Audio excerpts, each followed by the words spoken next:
पैसों की वसूली होती है 100 रुपए। हमारी समस्या में कोई सुधार नहीं हो रहा है। बीजेपी में भ्रष्टाचार और ज्यादा बढ़ा है। बताइए, गड्ढे की समस्या है, पानी की समस्या, ओवरब्रिज की समस्या। तो अगर हम देख के घर बैठ जाएंगे तो फिर कोई व्यापारी काम नहीं कर पाएगा कि अब बरसात हो रही तो हम घर बैठ जाएं। बरसात में तो ये होंगे ही गड्ढे। गुंडागर्दी इतनी चल रही है, पर्चा भी नहीं भरने दिए गए कुछ जिलों में।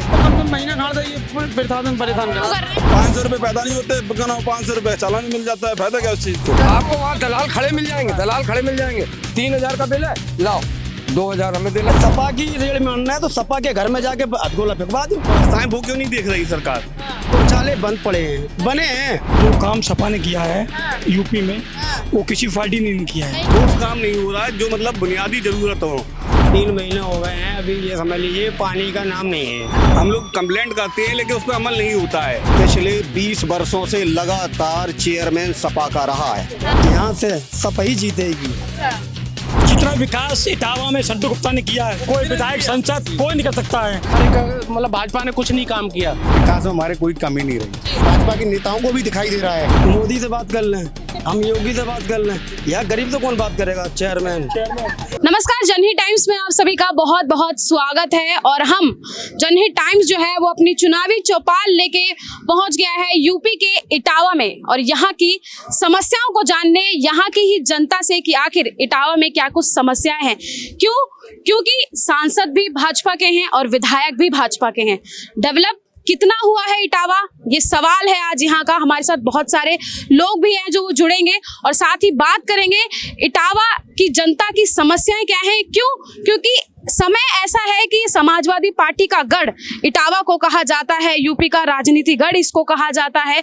बहुत बड़ी बड़ी जो है वो राजनीति की बातें या कहें कि चर्चाएं यहाँ पर होती हैं। इटावा से ही जो राजनीति कहें कि उसकी शुरुआत यहीं से होती है। बहुत सारे लोग हैं, जनता बहुत सारी इस वक्त हमारे साथ मौजूद हैं। बहुत सारे जो हैं सपा के प्रवक्ता भी हमारे साथ हैं। तो सबसे पहले मैं स्वागत करना चाहूंगी, हमारे विकास गुप्ता हैं, समाजवादी पार्टी के प्रवक्ता हैं, और साथ ही हमारे साथ डॉक्टर महेश चंद्र कुशवाहा हैं, जिला अध्यक्ष हैं उत्तर प्रदेश उद्योग व्यापार मंडल के। इनसे संगठन के इनसे बात करेंगे और जानेंगे कि आखिर इटावा में कितना विकास हुआ है या कितना नहीं हुआ है, या क्या कुछ कमियां हैं जो होनी चाहिए। तो सबसे पहले सवाल लेंगे सर आपसे। सबसे पहले तो बहुत बहुत स्वागत है आपका। क्या लगता है इटावा की अगर बात की जाए, समाजवादी पार्टी का गढ़ इसे कहा जाता है, कितना विकास हुआ है और क्या सवाल है समाजवादी पार्टी? देखिए, विकास जो हुआ है ये अगर मैं खुद बताऊं तो आप ये कहेंगे कि मैं समाजवादी पार्टी का प्रवक्ता हूं, इसलिए ये आपको आम जनता बता देगी कि इससे पहले आप माननीय विधायिका जी के आप जिस क्षेत्र से वो आते हैं उस क्षेत्र की आप सड़कों का हाल देखिए। अभी पिछले महीने चुनाव हुए नगर पालिका के और अभी ज्यादा समय नहीं हुआ, क्षेत्र की जनता मैनपुरी क्रॉसिंग पे जो पानी भर जाता था तो आए दिन वो दिक्कतों से जूझती रहती थी। और जब से चेयरमैन हमारे बने हैं तो आप देखिए कि कितनी तेजी से काम हो रहा है। हर चौराहे पर आपको हर इंसान बता देंगे, हर चौराहे का सौंदर्यीकरण, जितने बिजली सड़क पानी के मुद्दे उनके स्तर से हैं वो सॉल्व करते हैं। फिर माननीय हमारे जो महासचिव जी हैं, राष्ट्रीय महासचिव श्री शिवपाल सिंह यादव जी, उनका क्षेत्र में लगातार आना जाना रहता है और वो व्यक्तिगत लोगों से मिलते हैं और उनकी समस्याओं का निस्तारण करते हैं। आप ये देखिए, मैं ये पूछना चाहता हूँ कि इटावा में स्टेडियम, हॉकी स्टेडियम, इटावा में नुमाइश पंडाल, सड़कें, पानी की टंकियां, ठंडे पानी के ये जो टंकियां लगी हुई हैं, जगह जगह स्ट्रीट लाइटें, ये सब किसने दी?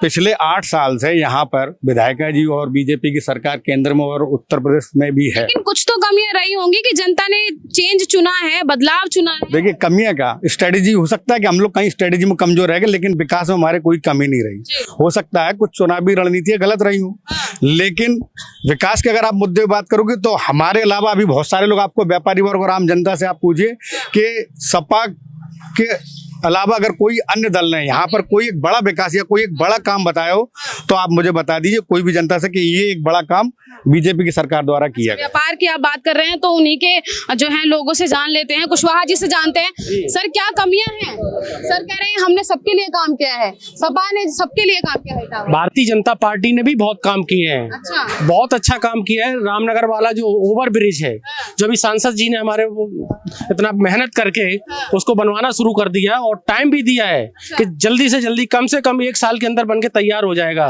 दूसरा फरकाबाद फाटक वाला पुल माननीय सांसद जी ने बनवाना शुरू किया है। सपा ने काम नहीं किया था? सपा ने अपना काम किया, अपने कार्यकाल में किया है। ऐसा नहीं सपा ने काम नहीं किया है, सपा ने भी काम किया, अपने कार्यकाल में किया है। जो ये ऑब्जेक्शन लग रहा है कि हमारे मतलब भाजपा ने कुछ नहीं काम किया, उसकी मैं बात कर रहा हूँ। हाँ, हाईवे चारों तरफ बन रहा है, अच्छे से हाईवे बन रहे हैं। आपका ये इटावा से लेके और बरतना वाला रोड चौड़ीकरण हो रहा है। आपका ये बरसेर से और ये चौड़ा फरकाबाद वाला रोड ये वाला चौड़ा हो रहा है। हाईवे सारे हमारे भारतीय जनता पार्टी करवा रही है। हम व्यापार मंडल के जिलाध्यक्ष जरूर, व्यापार संगठन के जिलाध्यक्ष जरूर हैं, लेकिन हमारा जो संगठन है भाजपा के बैनर पे ही है। हमारे को सपोर्ट जी, मेरा जो राष्ट्रीय अध्यक्ष हैं माननीय नरेश अग्रवाल जी हैं, प्रदेश अध्यक्ष माननीय नितिन अग्रवाल जी हैं, नितिन अग्रवाल जी है जो आबकारी मंत्री हैं प्रेजेंट में। तो भाई हम सपा के प्रवक्ता की भी राय सुन चुके हैं और जो भाजपा को सपोर्ट करते हैं उनकी राय भी जो है वो सुन चुके हैं। अब हम चलते हैं जनता की तरफ कि आखिर जनता के सवाल क्या हैं और वो जो है क्या सवाल इनसे करते हैं, क्या कमियां उनके एरिया में दिखाई दे रही हैं जिन्हें पूरा होना चाहिए। तो जनता से सवाल लेते हैं। क्या नाम है सर? धर्मेंद्र कुमार। जो आप इन्होंने बात कही है आपने सुन तो लिया ही होगा, क्या सवाल पूछेंगे, क्या कमियां हैं? कमियां किसी में नहीं, जो काम सपा ने किया है यूपी में वो किसी पार्टी ने नहीं किया है। नहीं किया है। सपा को क्यों? यहाँ पे सांसद भी बीजेपी का है, विधायक भी बीजेपी का है तो फिर सपा आई क्यों नहीं? तो कुछ कमियां हैं, लेकिन इतनी कमियां नहीं जो आप लोग मान रहे हैं। अच्छा। सरकार बीजेपी के सत्ता का फर्क पड़ता है। अच्छा। सत्ता का भी फर्क पड़ता है। अभी चुनाव हुआ चेयरमैन का, इसमें क्यों नहीं हुआ बीजेपी का कैंडिडेट? यहाँ सपा की जीत है। अरे आपकी विधायिका जी थी, ठीक, फिर अभी चुनाव हुआ था विधायक चेयरमैन का, अशोक दुबे घर से खड़ी हुई थी, जिताने का पूरा प्रयास किया, नहीं जीत पाई। संटू गुप्ता ने काम किया था पिछली बार, सपा ने अपना गढ़ बचा लिया। संटू गुप्ता ने पिछली बार भी काम किया था, इस बार भी काम करेंगे, संटू गुप्ता करेंगे, वो करते रहेंगे। क्या लग रहा है करेंगे? इटावा में विकास हो रहा है? जी हो रहा है। अच्छा, कमियां कुछ नहीं है? कोई कमी नहीं है। कोई कमी नहीं। अच्छा, और लोग हमसे बात करते हैं। भैया क्या कहेंगे? कुछ क्या कहेंगे, हम तो समाजवादी पार्टी से बहुत बहुत बधाई देता हूं। जो हमारे इटावा के चेयरमैन हैं, उन्होंने जो अभी 5 साल से भैया ने बताया है, जो पानी भरा हुआ था उसकी निगाह किसी पर नहीं थी क्या? इसको बताने की कोई जरूरत नहीं है। हमारे चेयरमैन जी खुद स्वयं सफाई कर्मियों के साथ लगकर ही काम करवा रहे हैं। हमारे अभी आप कह रहे हैं कि विकास हो रहा है, कोई मुद्दा नहीं है, अब कमियां बता रहे हैं। अरे मेरा फाटक पे आज से 8 साल पहले से पानी भरा रहता था। अच्छा। फाटक को पार नहीं कर पाता था आदमी, आज भी फाटक पर खुला है। अच्छा, चमक रोड हो गया ना? रोड, हाँ। अच्छा। रोड देखेगी आपको। अच्छा, बराबर काम हो रहा है। अरे पानी की जो बता रहे थे सभी लोग, इटावा का विकास जो है बताने की जरूरत नहीं है, जनता को और भाजपा के नेताओं को भी दिखाई दे रहा है। अभी भैया ने जो पुल के बारे में बताया, ओवरब्रिज के बारे में, ये तो समाजवादी पार्टी में भी घोषणा हो चुकी थी उसकी। अब बात ये थी कि वो सरकार नहीं थी, किसी कारण लोगों, अब ये बताने की बात नहीं, लोग गुंडागर्दी इतनी चल रही है, पर्चा भी नहीं भरने दिए गए कुछ जिलों में। अच्छा। पर्चा भी नहीं भरने दिए गए लोगों को, चुनाव नहीं लड़ने दिया गया, ब्लॉक प्रमुखी के लोगों को ब्लॉक में घुसने भी नहीं दिया गया, वोट भी नहीं डालने दिए गए। अब इसके वजह आपको जानते, सबको लोगों को जानकारी है कैसी गुंडागर्दी सत्ता एक सवाल ये है कि पिछले 2 दिन से हम लोग इटावा में हैं और हम इटावा की सड़कों को देख रहे थे। हर सरकार जब आती है तो वो ये नारा देती है कि हम गड्ढा मुक्त सड़कें बनाएंगे, लेकिन यहाँ पे जो है वो गड्ढे जो है वो सड़कों पे इतने हैं कि गिनना मुश्किल है। गाड़ियां इतने हिचकोले जो है वो ले रही थी कि गिनती जो है वो नहीं देखी गई। कुछ और लोगों से सवाल लेते हैं और जानते हैं। भैया क्या कहेंगे इटावा के बारे में, क्या कहेंगे? डेवलप हो रहा है? हाँ, डेवलप हो रहा है इटावा में, संटू गुप्ता ही करवा रहे हैं। कौन सी पार्टी है जो काम समाजवादी पार्टी। अच्छा, हाँ कर रही है? जी बिल्कुल कर रही है। बीजेपी नहीं कर रही? नहीं कर रही। अब ये क्या बता सकते हैं, अब इसमें क्या बता सकते? और भी एक हमारे साथ लोग जुड़े हैं, उनसे बात करने का नाम है स्वतंत्रता संग्राम सेनानी हैं, उनके पौत्र हैं आकाशदीप जैन जी। क्या कहेंगे सर? स्वतंत्रता सेनानी रहे हैं? हाँ, मेरे बाबा इटावा के स्वतंत्रता संग्राम सेनानी रहे हैं, देश की आज़ादी में बहुत बड़ा योगदान रहा है उनका। और इटावा में जो स्वतंत्रता संग्राम सेनानी पार्क है, फ्रेंड्स कॉलोनी में बना हुआ है, बहुत ही गंदे व्यवस्था में है, या जो कहें उसमें कहीं पे भी कोई व्यवस्था नहीं है। अभी इटावा में तमाम लोगों की स्टैचू लगने की बात हुई है, लेकिन कहीं भी स्वतंत्रता संग्राम सेनानी जो इटावा के हैं उनका नाम नहीं लिया जा रहा है। स्टैचू तो दूर की बात है, पेंट ही हो जाए वो बहुत बड़ी बात है। अब पेंट भी नहीं हो रहा है।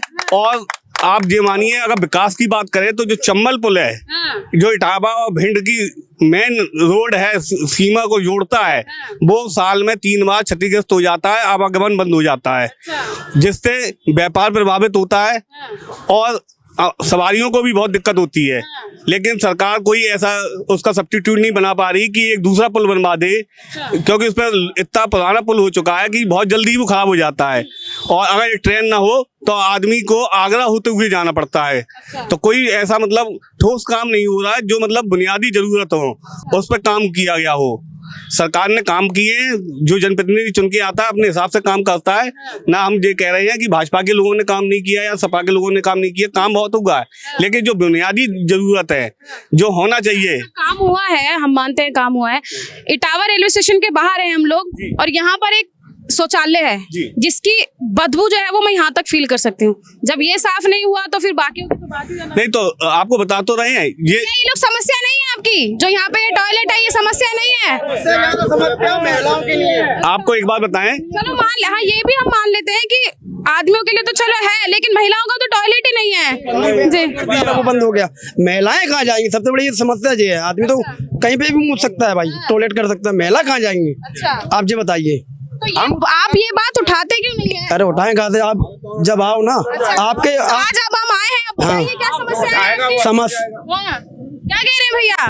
इतने ये किसके लिए बोल रहे हैं आप? नहीं तो ये बात सही है ना, जो काम लगा रहा क्या बोल रहे हैं, क्या बोल रहे हैं? कोई भी उठा ले जाता है। कौन ले जाता है? अरे भाई आप ही सरकार बनाते हैं, आपको पता है, आप वोट देते हैं, तब जो है कोई भी नेता अपनी गद्दी पर बैठता है। अगर आप आवाज नहीं उठाएंगे तो फिर कैसे चलेगा? कैसे चलेगा? यहाँ गंदगी बहुत डली रहती है, किसी से कहो सफाई करवा तो होते ही नहीं है, तो कैसे? आपने अभी तक किसी को ये सूचना दी है कि यहाँ गंदगी है, सफाई होनी चाहिए? मैंने कई बार जी सर, मैंने कई बार कंप्लेंट की है कि नहीं की है?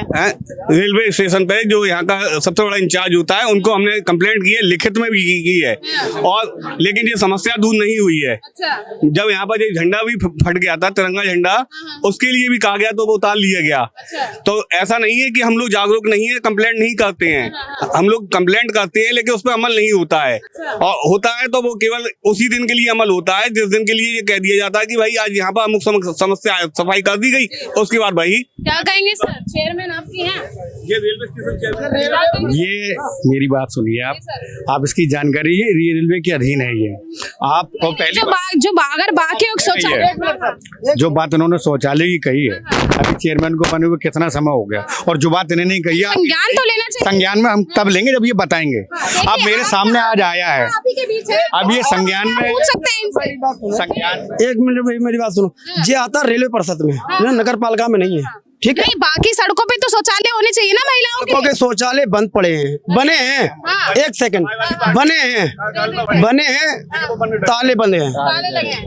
देखिए, हर चीज की एक प्रक्रिया होती है।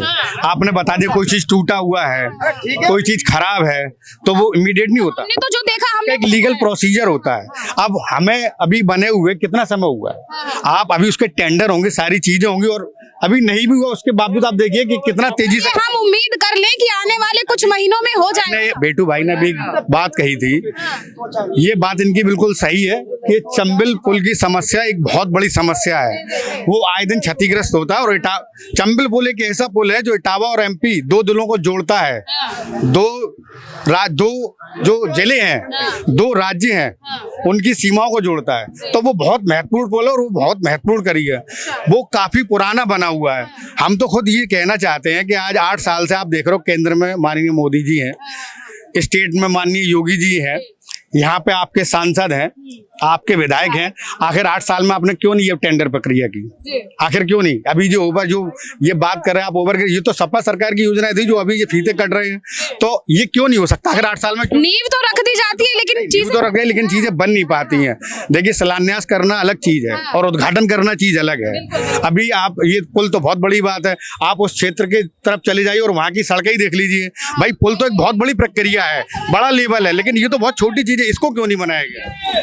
शिलान्यास हो जाता है लेकिन उद्घाटन नहीं होता है। नहीं तो क्यों नहीं करते हैं, काम ही नहीं करेंगे केवल। आप मतलब आप बीजेपी के समर्थक हैं, बीजेपी को सपोर्ट करते हैं, तो क्यों नहीं हो रहा है? सड़कों के सवाल उन्होंने उठाए हैं। क्यों नहीं हो रहा है, कहाँ नहीं? बताइए बताइए, अभी पुल का शिलान्यास भी खुद जिन सड़कों से गुजर कर आए हैं वहाँ पर इतने गड्ढे, बरसात में तो ये होंगे ही गड्ढे। बरसात में गड्ढे होंगे तभी तो पानी भरेगा सर। नहीं तो अब बरसात के बाद ही तो काम होगा। अभी आप भाई साहब कह रहे थे कि पुल, मतलब पहले बरसात का इंतजार किया जाएगा कि बरसात आए, गड्ढों में पानी भरे, तब उन पे एक्शन लिया जाएगा। एक बरसात में बहुत नुकसान होता है बरसात से। अच्छा। अगर पहले कर दिया जाएगा तो फिर नुकसान हो जाएगा। बरसात तो अभी शुरू हुई है, तो बरसात के बाद आप काम शुरू हो जाएगा। अच्छा। हाँ, अब ये फाटक की बात कर रहे हैं, ये फरकाबाद वो का नाम मैनपुरी फाटक वाला, अभी 5 करोड़ रुपए के सैंक्शन हुए उसके 3 सेट के लिए। पानी बार बार भर जाता था।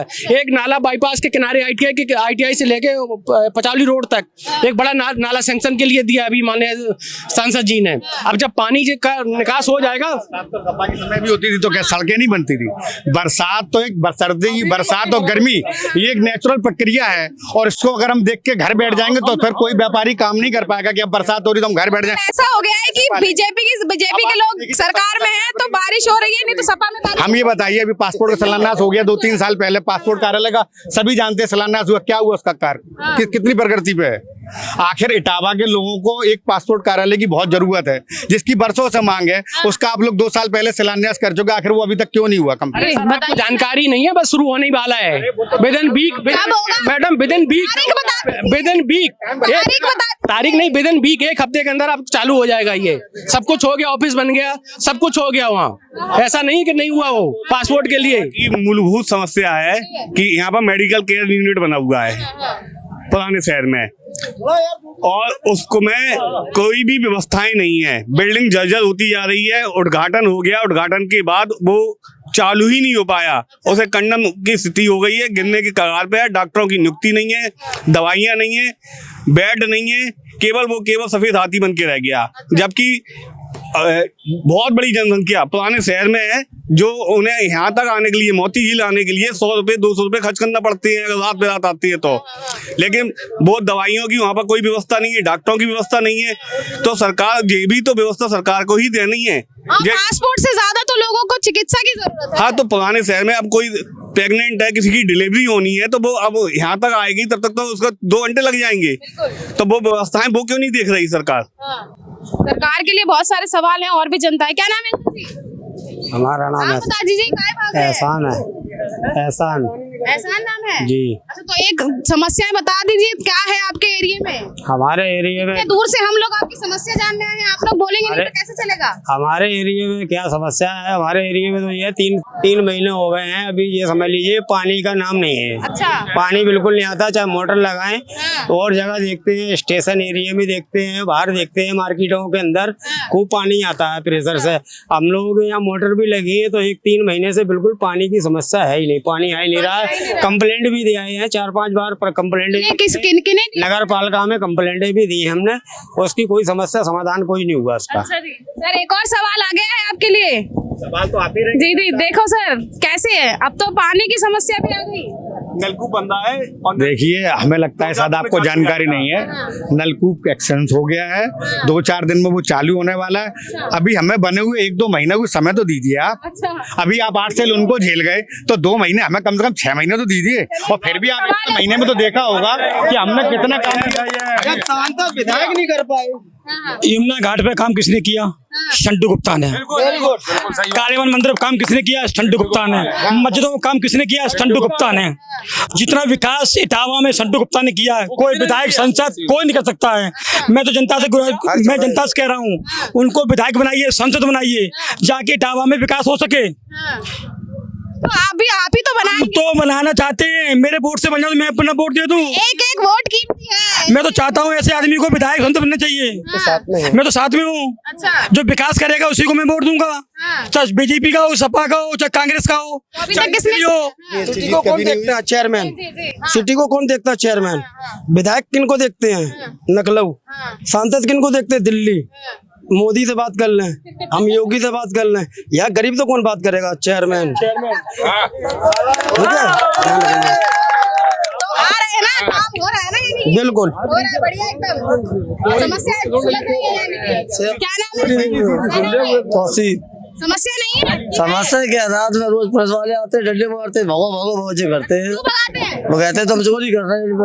चोरी कर रहे हो? हाँ, रात में लूट करते हैं हम लोग। तब्बू बच्चे का पाल रहे हैं। क्या करते हैं आप? हम लोग ऑटो चलाते हैं, ऑटो चलाते हैं। हाँ, आपको चोर भगाते हैं? कायम कहते हैं, चलो भगो, तो तुम कागज लेंगे, अर्जी लेंगे, लाइसेंस लेंगे, लाओ ले आओ, और सब कुछ है। अच्छा, तो आप यहीं पे जो गाड़ी चलाते हैं उसी में सोते हैं? यहीं घर पर जाते हैं सवेरे, रात में चलाते हैं गाड़ी। रात में चलाते हैं? हाँ, रात में आ जाओ तो पुलिस वाले कहते कहाँ को आए, 10 बजे के बाद आना, मान लिया चलो भागो, ले 200 दो तो लिख लो बस, जी है कहानी। 200 रुपए दे दो तो सोता। हाँ, निकल जाओ, जैसा कहा है। सबसे ज्यादा प्रशासन परेशान कर रहा है यहाँ। अच्छा, क्या कह रहा है प्रशासन? कागज हो, लाइसेंस हो, तब भी परेशान कर रहा है। उनको कमाई करनी है, यहाँ पकड़ लेते हैं, रोकते हैं, रात भर बैठा लेंगे, शाम सुबह कहेंगे हमको 1000 दे दो। भाई अगर आप कागजात पूरे लेके नहीं चलेंगे तो चालान तो होगा। अरे सवारी हम बैठा लेंगे, एक सेकंड का टाइम तो आप दोगे, क्योंकि सवारी बैठाने आपको हम बैठा लेंगे तो चालान ठोक दोगे। अच्छा, ये क्या करते हैं? क्या गाड़ी चलाते हैं आप? हाँ, टी रिक्शा चलाते हैं, टी रिक्शा हुआ चाहे ऑटो हुआ, कोई भी गाड़ी हुई है तो पहला चालान दे देता, जाओ भाई। अच्छा, 500 रुपए पैदा नहीं होते, 500 रुपए चालान मिल जाता है, फायदा क्या उस चीज से? तो जैसे अभी भैया बोल रहे हैं कि 200 दो और छूट जाओ, ऐसा भी है? अरे ऐसा रात में होता है ना, दिन में कहाँ होता है? हमको 10 साल हो गई, तब नहीं कभी परेशान हुए। अभी से ये कम से कम महीना खाड़ ये प्रशासन परेशान क्यों कर रहे हैं ऐसा फिर? यानी क्यों कर रहे हैं? अच्छा, हाँ, बहुत परेशान करते हैं, रात भर बैठा लेंगे। राजनीति पार्टी आपस में मतलब करती रहेंगी तो इसमें जनता भी मेरा कहने का मतलब ये है, सबसे ऊपर तो है ना नीचे हो। हाँ। जैसे तुम्हें सपा की रेड में आना है तो सपा के घर में जाके हथगोला फेंकवा दो। अच्छा, पहली बात तो ये है। अब रोड जैसे रोड है, सफाई के नहीं जा रहा है, उसको जैसी सरकार बनी तो बीच में उसको गड्ढा कर दिया। अब कभी जाना सफाई, उसमें देखना रोड को अलग अलग है, 2 हिस्से में है। वो किन के नहीं है, कोई सपा तो आ नहीं रही, वो तो हेलीकॉप्टर से आई अपने उतर जाएगी। अच्छा, नेता एक बात की बात जाएगा गरीब आदमी उस रोड से। गड्ढों के लिए बारिश का इंतजार कर रहे हैं। वो तो बोल रहे थे कि बारिश आएगी तो पता चलेंगे गड्ढों का। बारिश अब के 10 बार में आएगी बारिश, गड्ढे नहीं। हमारी बात क्या यार, जो रोड गड्ढों से मतलब नहीं, जो रोड को टेढ़ा करा दिया, जो 2 बार में है उसमें रुक देखना। अभी कोई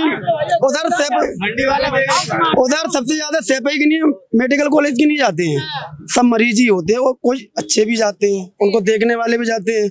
अब दिखा पड़े कोई लेडीज प्रेग्नेंट है, हो सकता है सेपई से पहले ही उसकी डिलीवरी हो जाए, जो उस सपा वालों की नहीं होगी, जो होगी ये काम पब्लिक की। आपको दुश्मनी निभाना, उनके घर पे चले जाओ, उनके घर के गड्ढे कर दो जाके, तब तो हम माने आप प्रधानमंत्री हो, योगी जी हो। जैसे बुलडोजर होता चला। आप जिस हिसाब से आप लोग यहाँ पे बता रहे हैं चीजें, क्या लग रहा है 24 का सिनेरियो क्या बन 24 का चुनाव जी बन रहा है, यहाँ से सपा ही जीतेगी। अच्छा, प्रधानमंत्री खड़े होंगे तो प्रधानमंत्री कौन होगा? है, प्रधानमंत्री आप नहीं बता सकते, हम कैसे बता दें? पसंद भी तो होती है जनता देखो की। सपा से अगर मैं वोट देती हूँ तो मैं अपनी पसंद बताऊंगी ना। ठीक है, वो अरे रुक जाए यार, सपा का तो बन नहीं पाएगा प्रधानमंत्री। क्यों? मेरे माननीय मुख्यमंत्री नहीं, वो मुलायम सिंह नहीं रहे। मतलब पहले ही बोल दिया कि बन ही नहीं पाएगा सपा का। लो जी, पहले रिजल्ट क्लियर कर दिया। क्या कहेंगे भैया? प्रधानमंत्री बेले पापड़ झेलना पड़ते हैं, तो उसके लिए बहुत प्रक्रिया होती है। हम इसलिए कह रहे हैं, जो राष्ट्रीय पार्टी तो है नहीं, जो प्रधानमंत्री सिंह तो बनते बनते रह गए थे, बनते बनते केंद्र में आ तो गए थे, वो रक्षा मंत्री बने थे। रक्षा करी थी उनने, किन की? जवान की। उनने कही यहाँ जो आदमी व्यक्ति मर जाता था जवान, उसकी वहीं उसके घर वालों को कपड़े दे दिए, वर्दी। आज उसकी मट्टी वहीं आती है घर में। चलिए, कुछ और लोग हैं, यूथ है हमारे साथ। क्या नाम है भैया? अर्जुन सिंह। यूथ खुश है इटावा की? जो लोग हैं या जो विकास इटावा में हो रहा है, यूथ खुश है? नहीं है। क्या समस्या है? समस्या मैडम अभी सबने बताई, गड्ढे की समस्या है, पानी की समस्या है, ओवर ब्रिज की समस्या। अच्छा, ठीक। बिजली की समस्या? बिजली की समस्या इतनी नहीं है, पहले से तो सही है, पहले से अच्छी है बिजली। एक और समस्या आ गई है। बिजली घर की शिकायत है। 5 महीने से 70 साल का बुजुर्ग जो है बिजली घर जा रहा है, उसकी जो है बिल सही नहीं किया गया है। और 5 महीने से लगातार आज आ जाओ, 15 दिन में आ जाओ, 20 दिन में आ जाओ। लखनऊ से हम कंप्लेन कर रहे हैं, लेकिन वो व्यक्ति परेशान हो के परेशान है, 70 साल का बीमार पड़ा हुआ है। अच्छा, ये हालत है, ये बिजली घर की है। डीओ साहब उनसे मिलने जाओ, अधीक्षक महोदय से, बस बात करना हो, यही अगर हमारी सपा की सरकार होती तो बात करते वो, बल्कि सही और करते। अच्छा, हाँ, बीजेपी में भ्रष्टाचार और ज्यादा बढ़ा है। अच्छा जी, क्या हो रहा है भ्रष्टाचार? जो वहाँ पे आप बिजली घर में आप जाइए सुबह, आपको वहाँ दलाल खड़े मिल जाएंगे। 3,000 का बिल है, लाओ 2,000 हमें देना या 1,500 हमें देना, तुम्हारा हो जाएगा, माफी हो जाएगा। ये चल अब ऐसा नहीं है। अभी भी हमारे पास पहले 3-3 लाख का बिल बन जाता था, तब जाके दलाल लग जाते थे। अब दलाल नहीं लगते, ऑनलाइन होता है और विधिवत होता है कानून के अनुसार से। अंकल क्या सबूत है, किस सबूत के आधार पर बोल रहे हैं आप? सबूत बताइए। लो जी, सबूत भी आ रहा है, फोन में सबूत है बकायदा। जो बात कही जा रही है उसका जो मैं बात करने गया हूँ जी, और उसके बाद जो है अधीक्षक ने वहाँ पे हमें बाहर निकाल दिया, बात ही नहीं की। लो बोले वहाँ जाओ। सबूत के साथ बात कर रहे हैं अंकल। नहीं, क्या सबूत है, क्या सबूत है, बताओ तो। ये देखो फोन में सबूत है, क्योंकि समस्याएं बहुत हैं। जिनसे भी पूछो हर इंसान एक समस्या जो है वो बता रहा है। बिजली की समस्या है, पानी की समस्या है, सड़कों की समस्या है, गंदगी की समस्या है, बहुत सारी समस्याएं हैं। सबूत जो है वो अंकल दिखा रहे हैं, वो हम आपको इस जो है स्क्रीन पे भी दिखा देंगे। क्या जल निकासी की समस्या इटावा में बहुत गंभीर है। अच्छा। यहाँ पिछले 20 वर्षों से लगातार चेयरमैन सपा का रहा है। हमें किसी पार्टी से कोई मतलब नहीं है, हमें हमारी समस्या से मतलब है। यहाँ हमारी तरफ वोट मांगने आते, मैंने हाथ जोड़ से उनसे लेकिन वो तो कह रहे हैं कि अभी टाइम तो दो, अभी बने हुए नहीं, बराबर 15 साल से नहीं, जो यहाँ का शासक है वो तो यहाँ चेयरमैन है ना। इसके पहले अनवर जी थे, इसके अभी आए संटू गुप्ता, उसके पहले फिर संटू गुप्ता थे। अभी हमारे यहाँ की जल निकासी की समस्या जस की तस है। इटावा लेन पर उधर अशोकनगर की तरफ या मंडी की तरफ, मंडी में जाइए, इतनी बुरी गंदगी है साहब, आप वहाँ जा नहीं सकते। इतनी बुरी गंदगी में वहाँ हम लोग जा रहे। निकासी इटावा से रैन पार उधर पानी की कोई निकासी है ही नहीं। और इसके लिए माननीय विधायिका जी से, सांसद जी से और यहाँ संटू गुप्ता जी वोट मांगने आए थे, उनसे हाथ जोड़ के कहा साहब हम आपको वोट तो देंगे, लेकिन साहब मेरी ये यहाँ की जल निकासी की तो समस्या सॉल्व करा दो। लेकिन साहब अभी तक कोई भी नेता आए गए, सरकारें आई गई, लेकिन हमारी समस्या जस की तस है। हमारी समस्या में कोई सुधार नहीं हो रहा है। अच्छा, और ये पिछले 20 साल से है यही समस्या। मैडम मंडी रोड पे ये काम चालू हुआ है। मैडम जो सर ये बता रहे हैं कि मंडी रोड पे काम नहीं हुआ है, वहाँ पे अभी काम चालू है। अभी नालों की सफाई हुई, अभी ब्रिज के नीचे वहाँ पर आरसीसी डल रहा हुआ है। काम तो चालू है ना। अभी आए हुए उन्हें टाइम ही कितना हुआ है, 2 से 2.5 महीने। अच्छा, काम तो करवा रहे हैं वो। कह रहे हैं कि पहले से भी तो अरे उन्हीं की पार्टी के तो रहे हैं ना पहले भी। मैडम तो अभी ये हट गए थे, उसके बाद पहले भी इन्होंने उससे पहले भी इन्होंने काम चालू करवाया था। हाँ, जो पानी की अरे नालों की सफाई मैडम हुई है वहाँ पे, और अभी भी 1 हफ्ते पहले वो नालों की सफाई हुई है। भाई हम कहीं भी चले जाएं, किसी भी राज्य में चले जाएं या किसी भी शहर, अंकल रुक जाइए, किसी भी शहर में हम चले जाएं, समस्याओं का भंडार जो है वो लगा हुआ है। एक आखिरी सवाल जो है वो अंकल से लेते हैं। अंकल जो है वो सबूत के साथ बात कर रहे थे। ये देखिए, ये एप्लीकेशन है, ये देखिए। हमारे यहाँ नोटिस करने पहुँच गए कि जो है तुम्हारा बिल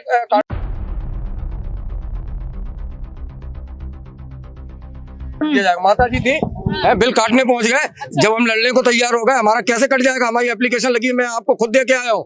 उसके बाद ठीक है देखते हैं, ये स्थिति बनती है। इसके बाद जब यहाँ पे एक लड़का बहुत अच्छा काम करता है, मुदित ने ये बिल बनाया। इसके हिसाब से हमारा पैसा जो है जो जमा होना था, इसके बाद हमने कुछ जमा भी कर दिया। इसके बाद जो है इसमें एक्स्ट्रा पैसा लगा हुआ है। अब उसका ब्याज कौन भरेगा? हम भरेंगे। यानी अगर तुम किसी को पैसा दे रहे हो, हम गरीब आदमी को, तो वो हमसे वसूलोगे। ये इस तरीके से, ये तो गलत है ना। जी सर, नहीं, क्या समस्या है? एप्लीकेशन दी है, उसके बावजूद भी कनेक्शन कार्ड दिया है, पैसे की स्लिप की दी हुई है।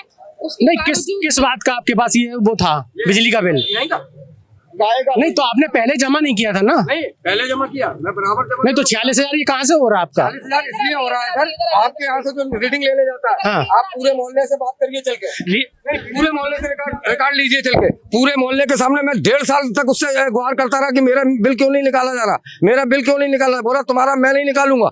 उसके बाद अब जाके बिल निकाला जाता है और आसपास के घरों से पैसों की वसूली होती है 100 रुपए। आप रामनाथ दरोगा जी से भी पूछ लें। आपने मीटर रीडर की अभी तक शिकायत क्यों नहीं की? कोर्ट में लगवा दिया, कोर्ट में भी लगवा दिया और उपभोक्ता फोरम में भी लगवा दिया, क्योंकि मैं तंग आ चुका हूं उसके। अब मीटर रीडिंग जो है ना मोबाइल से ली जाती है। हाँ। इस वजह चोरी पकड़ने के लिए, चोरी के लिए तो ऊपर से आदेश है। नहीं सर, आप नहीं, चोरी पकड़ने का बिल्कुल आदेश है। आप हम इनके घर में कोई चीज लगाने जाएंगे, आप हमें खोल के दिखाएंगे इसमें लाल तार है, पीला तार है, ठीक है, तो मैं मानता हूँ। इसके बाद आप चुपचाप ये है नहीं और हम उखाड़ लाएं, इनसे ये किराएदार है इनसे साइन करवा लें और उसके बाद करो। इसमें एक हरा तार ये और आया, कहाँ से आया मुझे क्या मालूम, मीटर आपने लगाया, आपके विभाग ने लगाया, मैं पर्सनल जा रहा हूँ आपके वहाँ ऑफिस में, मीटर ऑफिस जा रहा है, बुजुर्ग आदमी 70 साल का, गाली से बात कर रहे हो, गाली से। तो आप डायरेक्ट एसडीएम श्री प्रकाश से मिलते जाके, वो तो बहुत अच्छे अधिकारी हैं। लेकिन जो समस्या ये बता रहे हैं, ऐसी और भी समस्या हो सकती है। इन्होंने तो आवाज उठा दी है, इन्होंने तो आवाज उठा दी है ऐसी, क्योंकि हर कोई आवाज नहीं उठाता है, ठीक है। एक क्योंकि जब किसी एक इंसान के साथ हो रही है तो ये एक अकेले तो होंगे नहीं। तो आप अगर हो सकता है कि अगर आपके संज्ञान में ये बात आई है, बात आई, मैं बात करूंगा ऐसे हिसाब से, ऐसी से भी बात करूंगा। अगर ऐसे आप आश्वासन दे सकते हैं कि मैं बात करता हूँ, और नहीं आप मेरा मोबाइल नंबर नोट कर लीजिएगा और मुझसे फोन करिए और मेरे पास आ जाइए, मैं एक्शन साहब से मिलवाता हूँ जाके। चलिए, आज हमारी इस खबर का हम जो हमारा चुनावी चौपाल आज इटावा के रेलवे स्टेशन के बाहर लगा है, हम ये उम्मीद करेंगे कि जो लोगों ने समस्याएं बताई हैं उसका निवारण जो है वो जल्द से जल्द हो। हमारे सभी जितने भी पैनलिस्ट आए थे उन सभी का बहुत बहुत धन्यवाद, साथ ही जनता का बहुत बहुत धन्यवाद हमारे इस चैनल में इस चैनल में के प्रोग्राम में सहयोग देने के लिए। तो यहाँ पर अगर आप देखेंगे हमारी चुनावी चौपाल जो है वो अभी भी यहाँ पर खड़ी है।